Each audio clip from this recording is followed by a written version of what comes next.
Hi hello ನಮಸ್ಕಾರ, welcome back to Sakshi kitchens and vlogs. ಎಲ್ಲರೂ ಹೇಗಿದ್ದೀರಾ? ಎಲ್ಲರೂ ಚೆನ್ನಾಗಿದ್ದೀರಾ ಅಂತ ಅಂದ್ಕೊಂಡಿದ್ದೀನಿ. ನಾನು ಸಹ ತುಂಬಾ ಚೆನ್ನಾಗಿದ್ದೀನಿ. ಹಾಗೆ ಎಲ್ರಿಗೂ ಹ್ಯಾಪಿ ನ್ಯೂ ಇಯರ್.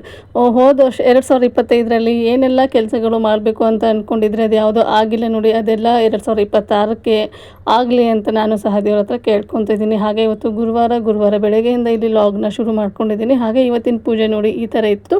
ಹಾಗೆ ಇವತ್ತು ಪೂಜೆ ಮಾಡೋಷ್ಟರಲ್ಲಿ ಟೈಮೆಲ್ಲ ಲೇಟಾಗಿ ಹೋಗಿತ್ತು. ಹಾಗಾಗಿ ನಿಧಾನಕ್ಕೆ ಮಾಡ್ಕೊಳ್ಳೋಣ ಅಂತ ಇಲ್ಲಿ ಲೇಟಾಗಿಯೇ ಪೂಜೆನ ಮಾಡ್ಕೊಂಡಿದ್ದೀನಿ. ಹಾಗೆ ಪೂಜೆ ಎಲ್ಲ ಮುಗಿಸಿದ ಮೇಲೆ ಇವತ್ತು ನಾನು ಉಪವಾಸ ಇದ್ದೆ ನೋಡಿ. ಹಾಗಾಗಿ ಉಪ್ಪಿಟ್ಟನ್ನ ಮಾಡ್ಕೊಳ್ಳೋಣ ಅಂತ ಇಲ್ಲಿ ಉಪ್ಪಿಟ್ಟನ್ನ ರೆಡಿ ಮಾಡ್ಕೊತಾ ಇದ್ದೀನಿ.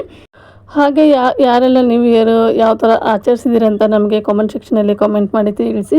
ನಮ್ಮ ಮನೇಲಿ ಏನಂದರೆ ಹೊಸ ವರ್ಷನೇ ಬರಲಿ ಏನೇ ಬರಲಿ ನಮ್ಮದು ರೊಟೀನು ಎಲ್ಲ ಒಂದೇ ಥರನೇ ಇರುತ್ತೆ. ನಾವು ನ್ಯೂ ಇಯರನ್ನು ಅಷ್ಟಾಗಿ ಆಚರಿಸೋದಕ್ಕೇನು ಹೋಗಲ್ಲ. ಅದಲ್ಲದೆ ಇದು ಕ್ಯಾಲೆಂಡರ್ ಪ್ರಕಾರ ಹೊಸ ವರ್ಷ ಆಗಿರೋದ್ರಿಂದ ಅಷ್ಟಾಗಿ ನಾವು ಇದನ್ನು ಆಚರಿಸೋದಕ್ಕೇನು ಹೋಗೋದಿಲ್ಲ. ನಮಗೆಲ್ಲ ಯುಗಾದಿ ಹಬ್ಬ ಅಲ್ವಾ ನ್ಯೂ ಇಯರು, ಆವಾಗ ಮನೇಲಿ ಒಂದು ಸ್ವಲ್ಪ ಚೆನ್ನಾಗಿ ನಾವು ಹೊಸ ವರ್ಷನ ಆಚರಣೆ ಮಾಡ್ಕೊತೀವಿ. ಹಾಗೆ ನನಗೆ ಈ ನ್ಯೂ ಇಯರ್ ಅಥವಾ ಹೊಸ ವರ್ಷ ಅಂತ ಬಂದರೆ ನನ್ನ ಚೈಲ್ಡ್ಹುಡ್ಡೇ ನೆನಪಾಗುತ್ತೆ. ಆವಾಗಲೆಲ್ಲ ನಾವು ಸ್ಕೂಲ್ಗೆ ಹೋಗುವಾಗ ಹೊಸ ವರ್ಷ ಅಂತ ಬರುತ್ತೆ ಅನ್ನೋದು ಒಂದು ವಾರ ಗೊತ್ತಿರುತ್ತಲ್ವ, ಅಂಥ ಟೈಮಲ್ಲಿ ಅಂಗಡಿಗಳಿಗೆಲ್ಲ ಹೋಗ್ಬಿಟ್ಟು ಗ್ರೀಟಿಂಗ್ ಕಾರ್ಡ್ಸ್ ಬರುತ್ತೆ ನೋಡಿ, ಅದನ್ನು ಕಲೆಕ್ಟ್ ಮಾಡಿಕೊಂಡು ಹೊಸ ವರ್ಷ ಬಂದಮೇಲೆ ನಮಗೆ ಫೇವ್ರೆಟ್ ಟೀಚರು ಹಾಗೆ ಫ್ರೆಂಡ್ಸು ಬೆಸ್ಟ್ ಫ್ರೆಂಡ್ಸ್ ಇರ್ತಾರೆ ನೋಡಿ, ಅವರಿಗೆಲ್ಲ ಗ್ರೀಟಿಂಗ್ ಕಾರ್ಡ್ನ ಕೊಡ್ತಿದ್ವಿ. ಅದೇನೋ ಒಂಥರ ಖುಷಿ ಅಂತ ಅನ್ಸೋದು. ಆವಾಗಲೆಲ್ಲ ಯಾವ ಥರ ಅಂದರೆ ಹೀರೋಗಳದ್ದೆಲ್ಲ ಗ್ರೀಟಿಂಗ್ ಕಾರ್ಡು ಬರೋದು ನೋಡಿ, ಆ್ಯಕ್ಟರ್ಸ್ದು ಗ್ರೀಟಿಂಗ್ ಕಾರ್ಡ್ ಬರೋದು, ಹಾಗೆ ಫ್ಲವರ್ ಗ್ರೀಟಿಂಗ್ ಕಾರ್ಡ್ ಬರೋದು, ಈ ಥರ ಎಲ್ಲ ಬರೋದು ಚಿಕ್ಕದಾಗಿ. ಏನಂದರೆ ಒಂದು 5 ರೂಪಾಯಿ 10 ರೂಪಾಯಿಗೆ ಒಂದೊಂದು ಗ್ರೀಟಿಂಗ್ ಕಾರ್ಡ್ ಅಂತ ಇಟ್ಟಿರ್ತಾರೆ. ಅದಕ್ಕಿಂತ ಜಾಸ್ತಿ ಅಂದರೆ ಲಾಸ್ಟಲ್ಲಿ ನಾನು ತೊಗೊಂಡಿರೋದು 20 ರೂಪಾಯಿ ಗ್ರೀಟಿಂಗ್ ಕಾರ್ಡು. ಇದನ್ನೆಲ್ಲ ತೊಗೊಂಡು ಫ್ರೆಂಡ್ಸಿಗೆ ನಮ್ಗೆ ಇಷ್ಟವಾಗಿರುವಂಥ ಫ್ರೆಂಡ್ಸಿಗೆಲ್ಲ ಕೊಡ್ತಿದ್ವಿ. ನಾವು ಅವ್ರಿಗೆ ಕೊಡ್ತಿದ್ವಿ, ಅವರು ನಮಗೆ ಕೊಡೋದು. ಈ ಥರ ನಾವು ನ್ಯೂ ಇಯರ್ನ ಆಚರಣೆ ಮಾಡ್ಕೊತಿದ್ವಿ. ಹಾಗೆ ಸ್ಕೂಲು ಅಂತ ಬಂದಾಗ ಸ್ಕೂಲ್ಗೆ ಹೋದಾಗಲೆಲ್ಲ ಹೊಸ ವರ್ಷ ಬರುತ್ತೆ ನೋಡಿ, ಎಲ್ಲರೂ 10-15 ರೂಪಾಯಿ ಈ ಥರ ಕಲೆಕ್ಟ್ ಮಾಡ್ತಿದ್ವಿ. ಒಂದು ತಿಂಗಳಿಂದನೇ ಈ ಥರ ನಾವು ಕಲೆಕ್ಟ್ ಮಾಡೋದಕ್ಕೆ ಶುರು ಮಾಡ್ತಿದ್ವಿ. ಇನ್ನೇನು ಹೊಸ ವರ್ಷ ಬರುತ್ತೆ ಅಂದಾಗ ಟೀಚರ್ಸ್ ಕಡೆಯಿಂದ ನಾವು ಕೇಕ್ನ ಕಟ್ ಮಾಡಿಸ್ತಿದ್ವಿ. ಎಲ್ಲರೂ ಸೇರಿಬಿಟ್ಟು ಕೇಕ್ನ ತೊಗೊಂಡು ಬಂದು ಸ್ವಲ್ಪ ಜ್ಯೂಸು ಅಥವಾ ಚಿಪ್ಸು ಏನಾದರೂ ತೊಗೊಂಡು ಬಂದು ನ್ಯೂ ಇಯರ್ನ ಈ ಥರ ನಾವು ಸ್ಕೂಲಲ್ಲಿ ಆಚರಿಸಿದ್ದು. ಮನೆಯಲ್ಲೆಲ್ಲ ನಾವು ನ್ಯೂ ಇಯರ್ನ ಆಚರಿಸೋದಕ್ಕೇನು ಹೋಗ್ತಿರ್ಲಿಲ್ಲ ಆವಾಗ. ಇವಾಗಲೂ ಸಹ ನಾವು ಮನೇಲೇನು ಆಚರಿಸೋದಕ್ಕೆ ಹೋಗೋದಿಲ್ಲ. ಇವಾಗಲೂ ಸಹ ನಾವು ಓದಿರೋಂತಹ ಸ್ಕೂಲಲ್ಲಿ ಇದೇ ಥರನೇ ಆಚರಣೆ ಮಾಡ್ತಾರೆ. ಇದೇನೋ ನೆನಪಾಯಿತು, ಹಾಗಾಗಿ ನಿಮ್ಮ ಜೊತೆಗೆ ಶೇರ್ ಮಾಡೋಣ ಅಂತ ಹೇಳಿ ಶೇರ್ ಮಾಡ್ತಾಯಿದ್ದೀನಿ. ನೀವೆಲ್ಲ ಚಿಕ್ಕವರಿದ್ದಾಗ ನೀವೆಲ್ಲ ನ್ಯೂ ಇಯರ್ನ ಯಾವ ಥರ ಆಚರಣೆ ಮಾಡ್ತಿದ್ರಿ ಅಂತ ನನಗೆ ಕಾಮೆಂಟ್ ಸೆಕ್ಷನಲ್ಲಿ ಕಾಮೆಂಟ್ ಮಾಡಿ ತಿಳಿಸಿ.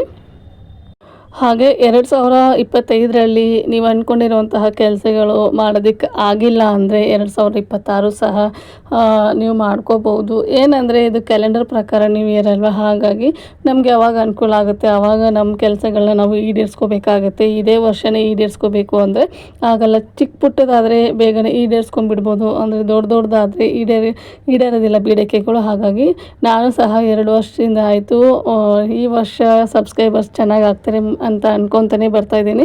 ಆದರೆ ಸಬ್ಸ್ಕ್ರೈಬರ್ಸೇ ಆಗ್ತಾಯಿಲ್ಲ. ನೋಡೋಣ ಮುಂದೆ 2026ರಲ್ಲಾದ್ರೂ ನಾನು ಅಂದ್ಕೊಂಡಿರೋ ಥರ ಸಬ್ಸ್ಕ್ರೈಬರ್ಸ್ ಬರ್ತಾರೆ ಅಂತ ಅಂದ್ಕೊಂಡಿದ್ದೀನಿ.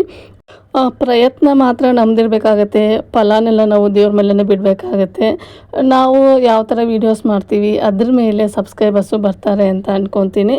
ಇನ್ನು ಇಲ್ಲಿ ನಾನು ಸಹ ಬ್ರೇಕ್ಫಾಸ್ಟ್ನ ಮುಗಿಸ್ಕೊತಾ ಇದ್ದೀನಿ. ನಾನು ಬ್ರೇಕ್ಫಾಸ್ಟ್ ಮುಗಿಯೋಷ್ಟರಲ್ಲಿ ಮಧ್ಯಾಹ್ನ 12 ಗಂಟೆನೇ ಆಗೋಗಿತ್ತು. ಹಾಗಾಗಿ ಇನ್ನು ಇಲ್ಲಿ ನಾನು ನನ್ನ ಹಸ್ಬೆಂಡು ಮಕ್ಕಳೆಲ್ಲ ಸೇರ್ಕೊಂಡು ಇಲ್ಲಿ ಬ್ರೇಕ್ಫಾಸ್ಟ್ನ ಮಾಡ್ಕೊತಿದ್ದೀನಿ. ಬೆಳಗ್ಗೆನೇ ಅಡುಗೆನ ಮಾಡಿಬಿಟ್ಟಿದ್ದೆ, ಅಂದರೆ ನನ್ನ ಹಸ್ಬೆಂಡ್ಗೆ ಇವತ್ತು ಕೆಲಸ ಇತ್ತು, ಅವ್ರ ಕೆಲಸಕ್ಕೆ ಹೋಗಬೇಕಾಗಿತ್ತು. ಅವರಿಗೆ ಬಾಕ್ಸಿಗೆ ರೊಟ್ಟಿ ಪಲ್ಯ ಅನ್ನ ಸಾಂಬಾರೆಲ್ಲ ಮಾಡಿದ್ದೆ.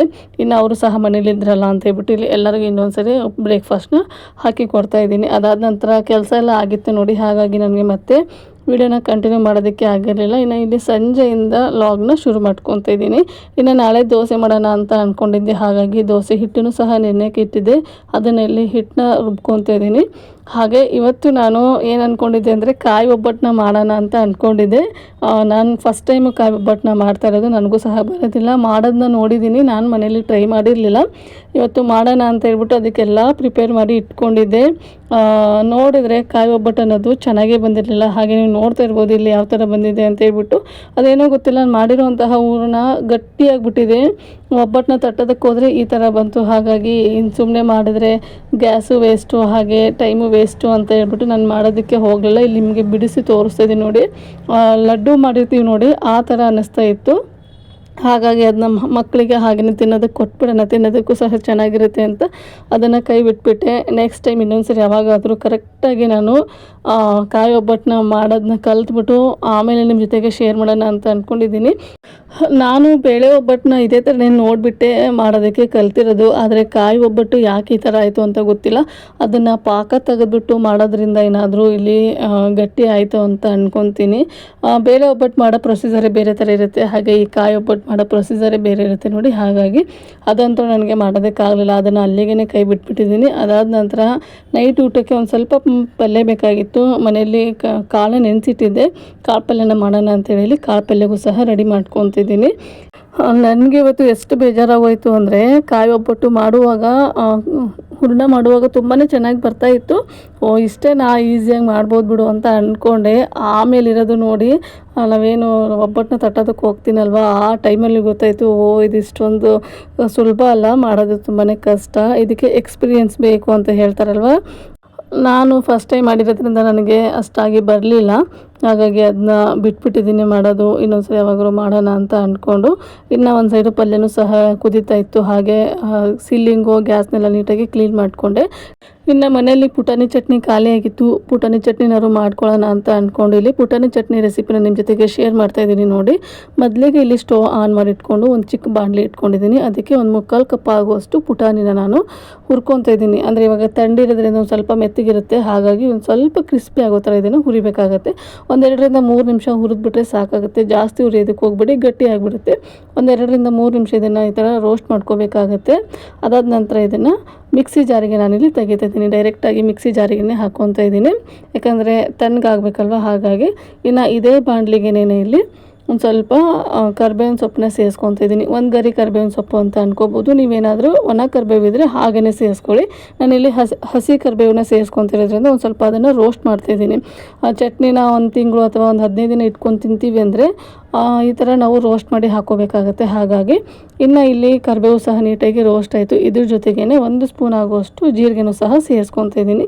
ಜೀರಿಗೆನೂ ಅಷ್ಟೇ ಹುರ್ಕೋಬೇಕಾಗತ್ತೆ. ಹುರ್ಕೊಂಡು ಅದ್ರ ಜೊತೆಗೇ ಒಂದು 3 ಸ್ಪೂನ್ ಆಗೋಷ್ಟು ಇಲ್ಲಿ ಒಣ ಕೊಬ್ಬರಿ ತುರಿನ ಸೇರಿಸ್ಕೊತಾ ಇದ್ದೀನಿ. ಕೊಬ್ಬರಿ ತುರಿ ಹಾಕ್ಕೊಳ್ಳಿ, ಪುಟಾಣಿ ಚಟ್ನಿ ತುಂಬಾ ಚೆನ್ನಾಗಿ ಬರುತ್ತೆ. ಕೆಲವೊಬ್ಬರು ಹಾಕ್ತಾರೆ, ಕೆಲವೊಬ್ಬರು ಹಾಕೋದಿಲ್ಲ. ನಾನಿಲ್ಲಿ ಹಾಕ್ತಾಯಿದ್ದೀನಿ. ಒಣ ಕೊಬ್ಬರಿನ ಸಹ ಹಾಕ್ಕೊಂಡು ಗ್ಯಾಸ್ನ ಆಫ್ ಮಾಡ್ಕೊಂಬಿಡ್ಬೇಕಾಗತ್ತೆ, ಯಾಕಂದರೆ ಬಾಣಲಿನೇ ಬಿಸಿ ಇರುತ್ತಲ್ವ, ಅದೇ ಬಿಸಿಗೆ ಒಣ ಕೊಬ್ಬರಿ ಅನ್ನೋದು ನೀಟಾಗಿ ರೋಸ್ಟ್ ಆಗುತ್ತೆ.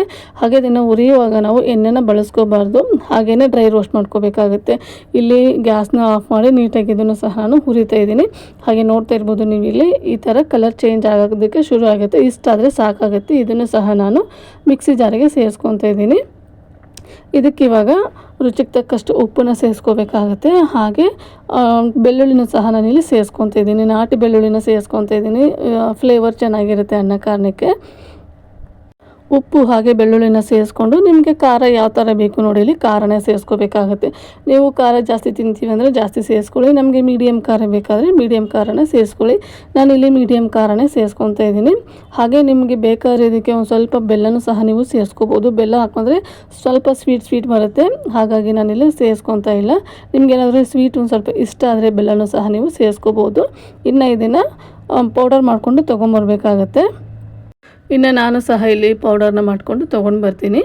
ಇಲ್ಲಿ ನಾನು ಹಾಕಿರೋಂತಹ ಜಾರು ಸ್ವಲ್ಪ ಚಿಕ್ಕದಾಗಿತ್ತು, ಹಾಗಾಗಿ 2 ಸರಿ ನಾನಿಲ್ಲಿ ಪೌಡರ್ನ ಮಾಡ್ಕೊಂಡಿದ್ದೀನಿ. ಹಾಗೆ ನೋಡ್ತಾ ಇರ್ಬೋದು ನೀವು, ಇಲ್ಲಿ ಫಸ್ಟ್ ಟೈಮ್ ಮಾಡಿರೋಂತಹ ಪೌಡರ್ನ ನಾನು ತಟ್ಟೆಗೆ ಸೇರಿಸ್ಕೊಂಡಿದ್ದೀನಿ. ಹಾಗೆ ಸೆಕೆಂಡ್ ಟೈಮ್ ಮಾಡಿರೋಂತಹ ಪೌಡರ್ನು ಸಹ ಅದೇ ತಟ್ಟೆಗೆ ಸೇರಿಸ್ಕೊತಿದ್ದೀನಿ. ಯಾಕಂದರೆ ನಾವು ಹಾಕಿರೋಂತಹ ಪದಾರ್ಥ ಒಂದಕ್ಕೆ ಜಾಸ್ತಿ ಉಪ್ಪು ಅಥವಾ ಖಾರ ಹೋಗಿರುತ್ತೆ, ಹಾಗಾಗಿ ಒಂದು ತಟ್ಟೆಗೆ ಈ ಥರ ಹಾಕ್ಕೊಂಡು ನೀಟಾಗಿ ಅದನ್ನು ಮಿಕ್ಸ್ ಮಾಡಿಕೊಂಡು ಒಂದ್ಸರಿ ನಾವು ಬಾಕ್ಸಿಗೆ ಹಾಕೋಬೇಕಾಗತ್ತೆ. ನೋಡಿ, ಸಖತ್ ಟೇಸ್ಟಿಯಾಗಿರುವಂತಹ ಪುಟಾಣಿ ಚಟ್ನಿ ರೆಡಿನೇ ಆಗೋಯಿತು. ನೀವು ಇದನ್ನು ಬಿಸಿಯಾಗಿರುವಂತಹ ಅವಲಕ್ಕಿ ಹಾಗೆ ಉಪ್ಪಿಟ್ಟು ಬಿಸಿ ರೈಸಿಗೆ ಒಂದು ಸ್ವಲ್ಪ ತುಪ್ಪ ಹಾಕ್ಕೊಂಡು ತಿಂತಾಯಿದ್ರೆ ಸಖತ್ ಟೇಸ್ಟಿಯಾಗಿರುತ್ತೆ. ನಾನು ನಾಳೆ ದೋಸೆ ಮಾಡ್ತೀನಲ್ವ, ದೋಸೆಗೂ ಸಹ ಇದನ್ನು ಹಾಕ್ಕೊತೀನಿ. ಇನ್ನು ಚಟ್ನಿ ಎಲ್ಲ ಆಗಿದ್ಮೇಲೆ ಊಟ ಟೈಮು ಆಯಿತು. ಇನ್ನು ಇವತ್ತಿನ ಅಡುಗೆ ನಮ್ಮ ಮನೇಲಿ ಈ ಥರ ಇತ್ತು. ಬೆಳಗ್ಗೆ ಮಾಡಿರುವಂತಹ ರೊಟ್ಟಿ, ಅದ್ರ ಜೊತೆಗೆ ಒಂದು ಸ್ವಲ್ಪ ಸಲಾಡು, ಮೆಂತ್ಯ ಸೊಪ್ಪು ಹಾಗೆ ಮೂಲಂಗಿ ಸೊಪ್ಪು, ಈರುಳ್ಳಿ, ಬೆಳಗ್ಗೆ ಮಾಡಿರುವಂತಹ ರೈಸೇ ಇತ್ತು.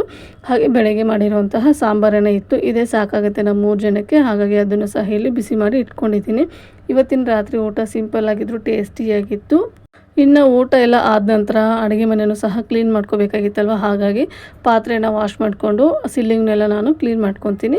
ಇನ್ನು ಇವತ್ತಿನ ವ್ಲಾಗ್ನ ಇಲ್ಲಿಗೆ ಎಂಡ್ ಮಾಡ್ತಾಯಿದ್ದೀನಿ. ನಾನು ಮಾಡಿರೋಂತಹ ವ್ಲಾಗು, ನಾನು ಮಾಡಿರೋಂತಹ ರೆಸಿಪಿ ನಿಮಗೇನಾದರೂ ಇಷ್ಟ ಆದರೆ ಪ್ಲೀಸ್ ಲೈಕ್ ಮಾಡಿ, ಶೇರ್ ಮಾಡಿ, ಕಾಮೆಂಟ್ ಮಾಡಿ. ಹಾಗೆ ಇನ್ನೂ ಯಾರು ನನ್ನ ಚಾನಲ್ನ ಸಬ್ಸ್ಕ್ರೈಬ್ ಮಾಡಿಲ್ಲ ಪ್ಲೀಸ್ ಸಬ್ಸ್ಕ್ರೈಬ್ ಮಾಡ್ಕೊಂಡು ನೋಡಿ. ನಿಮ್ದೊಂದು ಸಬ್ಸ್ಕ್ರೈಬು ನನಗೆ ತುಂಬಾ ಇಂಪಾರ್ಟೆಂಟ್ ಆಗುತ್ತೆ.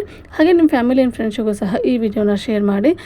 ಮತ್ತೆ ಸಿಗ್ತೀನಿ ಇನ್ನೊಂದು ವಿಡಿಯೋದಲ್ಲಿ. Thank you, bye.